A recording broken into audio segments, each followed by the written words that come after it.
What's up everybody, this is Danny and I'm here taking a look at the brand new Sony lineup, and the one that interested me the most was this new Xperia Z5 Premium, and not because of its internal specs, but this thing has a 4K display. Okay, I'm gonna let that soak in, a 4K display. This is the highest resolution on a smartphone so far, giving this 5.5-inch triluminous panel a ridiculous PPI of 806. Wow. The question is, how does this 3840 by 2160 panel work? Well, if you have compatible UHD content to be able to take advantage of the display, and when viewing 4K content, the display, it looked amazing.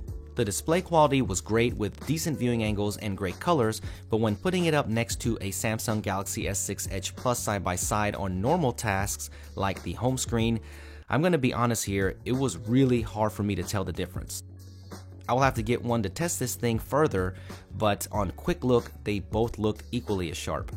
Let's take a quick tour of the Z5 Premium. On the left side, you get the Xperia logo, and you get a flap here housing the nano SIM card slot, and yes, wait for it, an SD card slot to increase 32 gigabytes of onboard storage. Props to you, Sony, for keeping the SD card on your flagship. On the top, you get a 3.5mm headphone jack and a noise-canceling microphone, and on the bottom there is a lanyard and a micro USB port that supports quick charging, and the most interesting side is the right side, and that features the dedicated camera shutter button, the volume rocker switch, and the power button.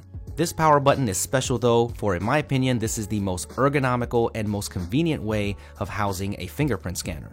If you just look at the button itself, you can't even tell that it's a fingerprint scanner. Setting it up is extremely easy, just move your thumb in various places, similar to any other fingerprint scanner that's out there. Trying this out on all of the new Sony phones, this fingerprint scanner is top notch. It is super fast, super convenient, and basically you just push the power button and it recognizes your fingerprint. And I'm going to say it, I'm absolutely in love with this fingerprint scanner. I was blown away how easy this was to use. The build quality overall feels great. I'm not a huge fan of this glossy mirror-like glass panel on the back, but I guess if you want to look at yourself with a bunch of fingerprints all over it, then this is going to be your phone. The metal sides and overall feel though, it feels like a premium device. It feels great. I just prefer the lower end Z5's feel with its matte finish. I think it feels better in the hand overall. It doesn't matter though, because Dbrand will be ready for this challenge and will instantly fix this slippery and fingerprint mess, so if you want to get one for yourself, check the link below to be ready.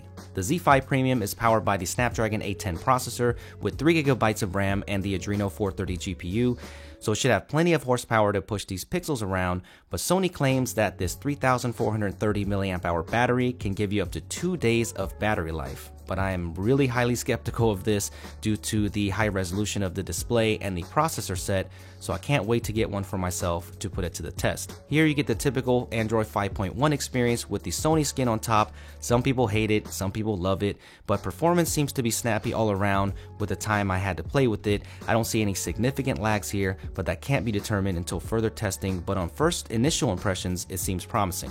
The Z5 Premium has the new 23 megapixel Exmor RS sensor with a 24mm wide-angle lens and super fast 0.03 second autofocus, and photos can go all the way up to 12,800 ISO, and the videos can go all the way up to 3,200 ISO. This is pretty incredible. Just playing with the camera software here, the autofocus seems to be working well, and I always love the two-step dedicated shutter key. It just makes it so much easier to take photos. There are a bunch of options here in the camera app, too many to go over, but the one thing that was interesting is that the 4K video will actually let you shoot in H.264 or in H.265, not an option that you see very much in other phones. Here are a few samples of the photos I took. In good lighting conditions, the camera does a good job with nice colors and good depth of field. The indoor lighting conditions though, it seems like it's doing a decent job, but you can see some noise creeping in here, and the focus seems a bit soft on some of the macro shots, but from what I can see here, the camera looks really promising. So stay tuned and I will test this camera fully when this thing is released and let you know if it's worth buying. Okay, well that does it for me with the first look here of the Z5 Premium, but I want to know this from you guys. Is a 4K display even necessary, and do you even have any interest in this phone? Just let me know in the comment section below, slap that like button if you enjoyed this content, and subscribe for more Sony coverage here, and I will see you guys in the next video.